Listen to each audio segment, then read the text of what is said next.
Oh, greetings, YouTube model people. How's it going? Okay, coming at you here with a response video to Brian over at Got Fuel's Model Car Garage.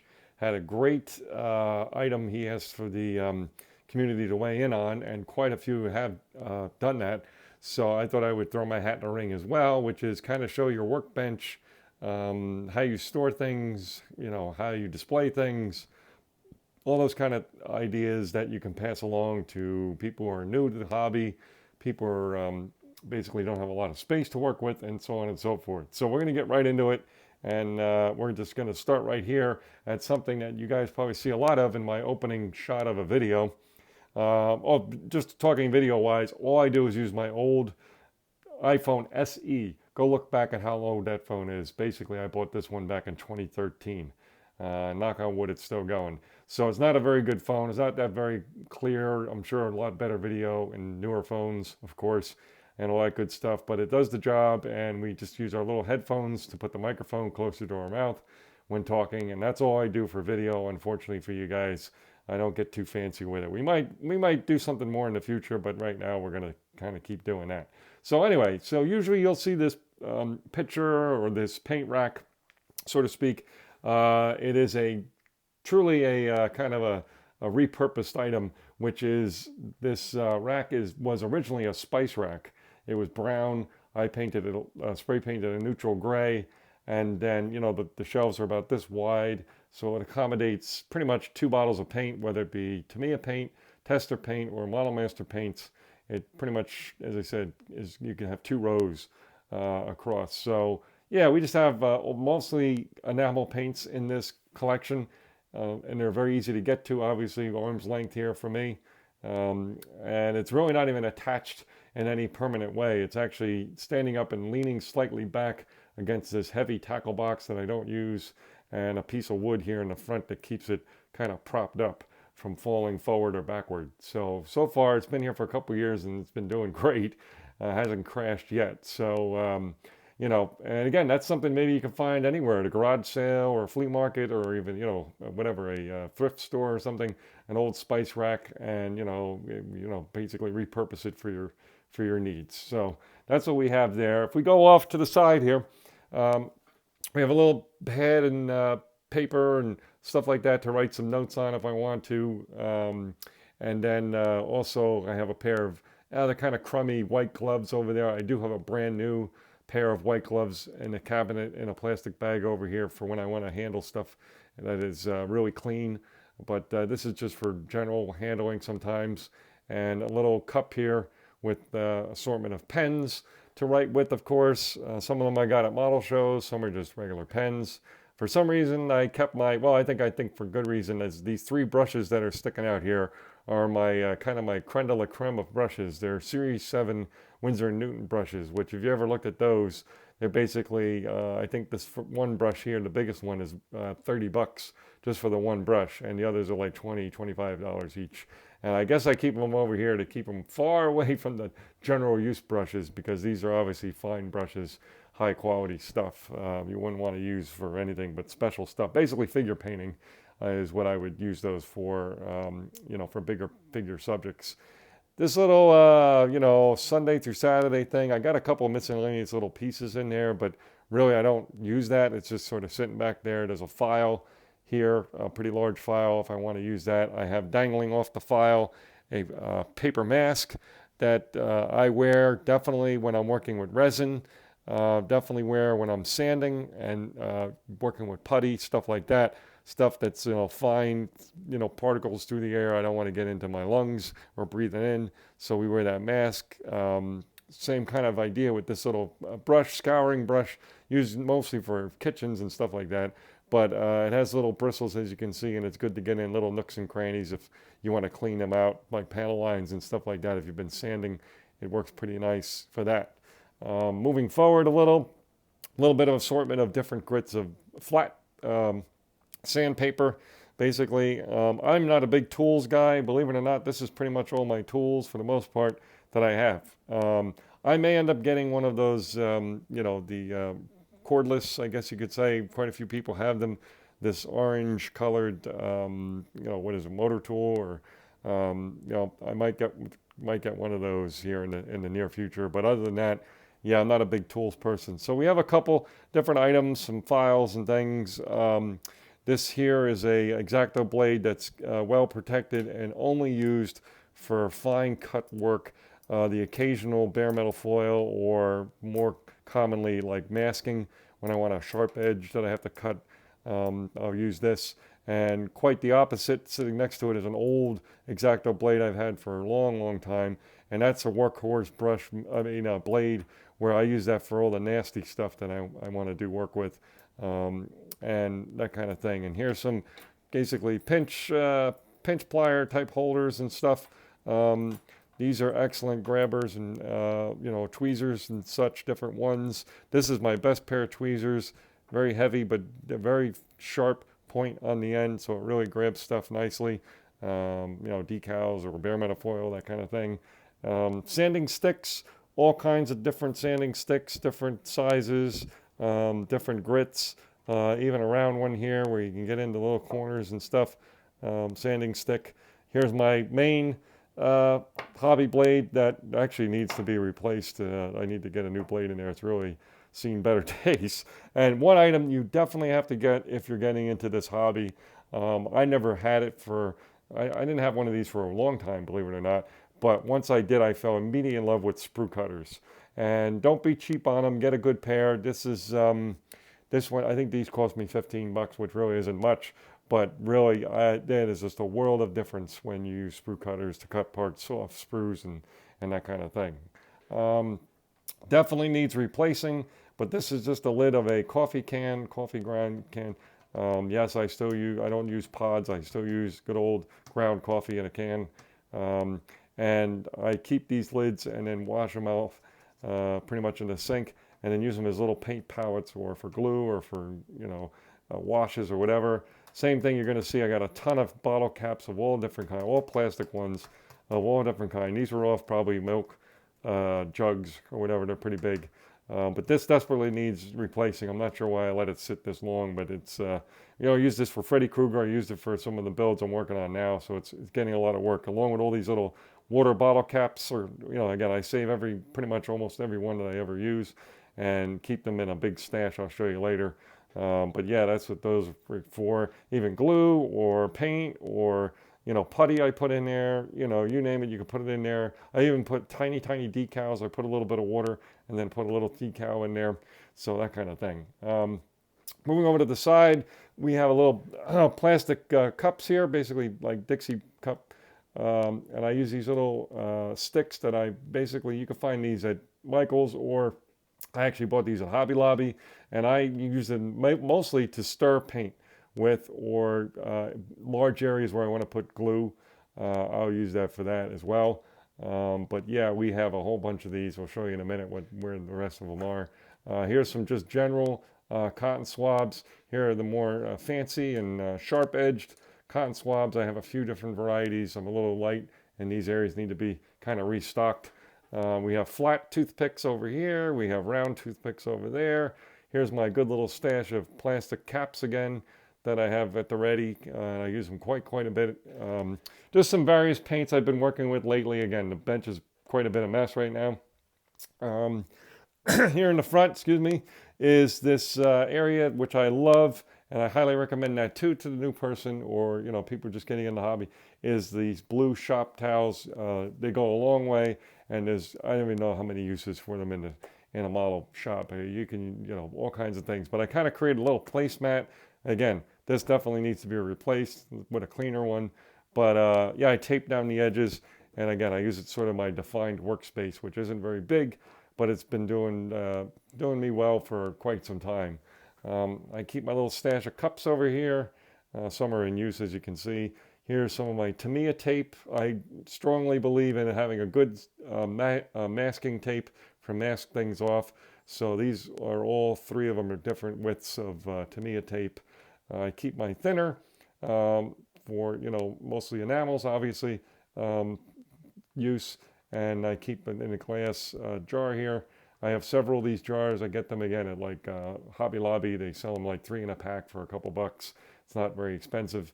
Over here, we just have some, always keep some of that shop towel handy in case I doing oops, knock a paint jar over, glob a bunch of glue somewhere, I could just grab something real quick. Also, I use it sometimes to wipe off brushes and things. Some just general use tape here, a pair of scissors. We use a real new addition to the shop, which is lacquer thinner. I don't use an airbrush, but this would be good just for if you decant. I use a lot of lacquer spray paint, so that would be good to use, maybe to thin that down. Again, some more tape back there. Some very fancy containers here to hold my brushes. They're just old soup cans. I do try to keep them separated, but I would be kidding myself and everybody else if I said that there's not some cross-pollination here between this can and this can. But mainly these are acrylic, used for acrylic paints, and these are used for enamel paints. But again, there's definitely cross-contamination going on a little bit. And really, if you clean the brushes properly, you don't need to worry about it too much. But I do try to keep certain ones, separated and for certain uses. Here, just keep alligator clips. There's quite a few parts that I have that are off drying right now. So I only have a couple in here, but that holds my alligator clips. Here's thinner. Again, we put in here, and I like to put it in this plastic container. Even though I buy it in the metal container, I transfer it over to this because this is much easier to pour out. Very clean, very neat, and I've had this, I don't even know how long I've had this plastic container, but for quite some time. Here we have some mounting sticks, and also again, when we get into sometimes stirring paints, we just take the end of these, and we have different ones. Some are light colored, some are dark. Obviously this is like a chrome silver one. There's a black one, and every now and again I replace these. Again, there's another item I say you can't have too many of and too many varieties, is these wooden skewers. Obviously you can find these all over the supermarket, dollar store, all kinds of places. Compressed can of air.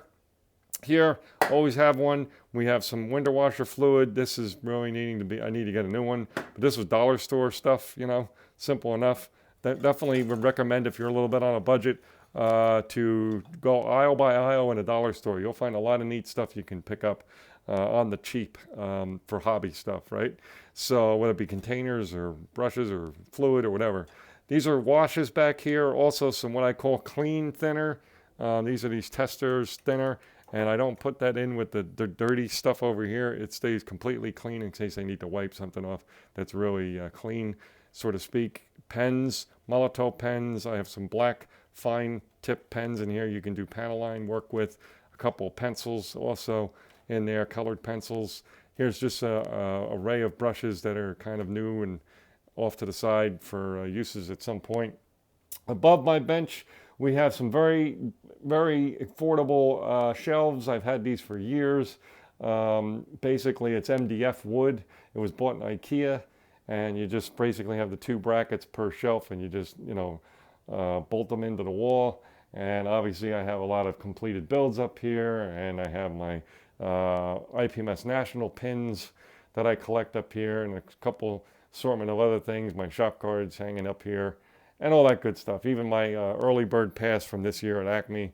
So yeah, it's definitely nice to have a couple shelves up here to take a look at some projects and be inspired a little bit and all that good stuff. I don't really switch things around. I keep them kind of in the same spot, and haven't really rotated the models on display. So we're really taking quite some time here to go through this stuff, guys. Oh, one item I forgot. Actually, this is take 2 on this video, believe it or not, is something I've had that's fairly new addition, maybe a couple years, is I used to play music and such. So I keep a music stand right here. It's not a very fancy one at all. This one was probably like $15 when I bought it. And I find it basically, it is a very nice thing to have. And I put my instructions up on here. I even hang sprue over on this edges if I'm working with a sprue tree and I'm cutting parts off. I'll keep it here. I put my phone up here sometimes. You can see I got a charging cable. So, it's just got many uses, and it can, you can raise it and lower it. You can make it closer to you, further away, whatever angle you want to do, kind of thing. So yeah, that's definitely a tip I would say is worthwhile for those of you. Again, maybe you can find one that's cheap, that's in a, basically, I don't know, garage sale or something else, flea market. You can pick one up pretty easily. So let's move away this way. We have some models on display. That's all that's really on in this shelving. keep some notes about group builds that are going on and other ideas and notes. We have this terrible little bench here that's just crazy cluttered with stuff. I just have some paints I've been using lately, some water. I keep either water or hot tea here. And of course some glasses, magnifiers, just general use magnifiers that I wear for fine paint work and stuff like that. I have some of my favorite acrylic paints are just in some plastic containers under here. Again, this area is just kind of a catch-all, not very well organized, but it's just there. You know, and it's for handy items, I guess you can say. So over here, it's really just a few towels that I use sometimes for the What's in the Box series. I use towels to lay out and then put the sprues on top. So if it's dark sprue, I use the light towel. If it's a light sprue, I use the dark towel, all that kind of stuff. Down here we have a big brown box, cardboard box. All that stuff down there is weathering materials and also mostly landscaping materials for dioramas and such. All kinds of groundwork, trees, bushes, you know, all that kind of stuff is in that big box. I'm not going to open that now, but that's really what's down there. Here is my stash of caps, and I want to tell you something. That is a big bag, as you can probably tell, of stash of caps. So I have plenty, and I've always adding to it, so I'll never run out, I guess is what we're saying. Now here's something that's another good tip, and this was a project I took on during the pandemic in 2020, which was I cleaned this entire hobby room out and reorganized all these closets. And the first item on the agenda was taking out the big cardboard boxes I had in here and threw them out because they're getting moldy and all kinds of messed up, and replaced them with these fairly inexpensive plastic containers. They're pretty good size. I forget exactly the size, but I highly recommend them. I guess they're 27 gallon if you want to go by gallons. And basically what I keep in here, excuse me, is my stash of unbuilt kits. And I also put you know, basically a little lists on each one of which kits are in which boxes or crates, I guess you could say, containers. Even down to detail sets, like, so I have some stowage kits for tanks and military vehicles, so that's listed on here too. Whatever's in the containers are listed on those little lists. And typically, as you could probably guess, when I need to get a kit out, you know, in recent times, it's usually down in this case or it's in this case. It's never in this case, of course, right, where it's nice and easy. I got to take each case out and get to the bottom case, but they are all labeled, and at least I know what's where.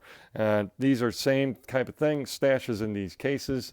And again, the lists are on there. They're just smaller cases because I can't fit two of these sized ones side by side. If we go over here to the next closet, we have more stash up here on a shelf. We have some other miscellaneous supplies and stuff. And then there's more stash in there. I also have some other paperwork and such. But here's some stash that I haven't gotten cases for yet. And I'm definitely spilling over into other areas. And the stash is overtaking my life here for sure, because here's more stash over here. Some of those though kits are up and coming kits or things I'm getting ready to do stuff with, and here's more kits over there. So again, we've kind of bursted out of our area here, and it's just getting a little out of control. Here's some upcoming projects that I have set aside. Here's a couple in progress projects, my GT build that I'm working on, plane that got stalled. Here's a stalled project, my zombie project, and all that good stuff. And making our way over to closet number 3. Yes, it's like the let's make a deal. There's three doors, right? So in here, I took a lot of effort along with the kits and all the plastic bins in 2020. I took all my paints that were in several cardboard boxes and just completely thinned out the collection. I do have a lot of tall cans of paint and clear. Most of that, like I think it was Joe over Mad Genius Productions. I probably won't use most of that, but I do have plenty to choose from.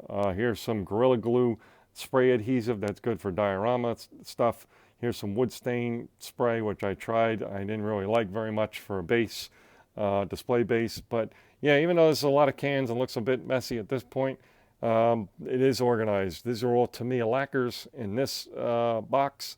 Over here is all the either Testors one coat lacquer or the Model Master 2-step lacquer paints. I do have an extra compressed air can here. In here we have our poor collection of paints that probably won't get used much. Tester enamel paints are in these two boxes, and then some just frequently used paints up front here in clears. We have dull coat, clear, semi-gloss clear, black, silver, chrome, all that stuff is spastics. Chrome is also here. So we keep some of the most common stuff up in the front line there. And all that good stuff. Here we have just an assortment of boxes that I use. This is sort of my model show area. So, I will put a model in these boxes and transport them, that kind of thing. That's what those are for.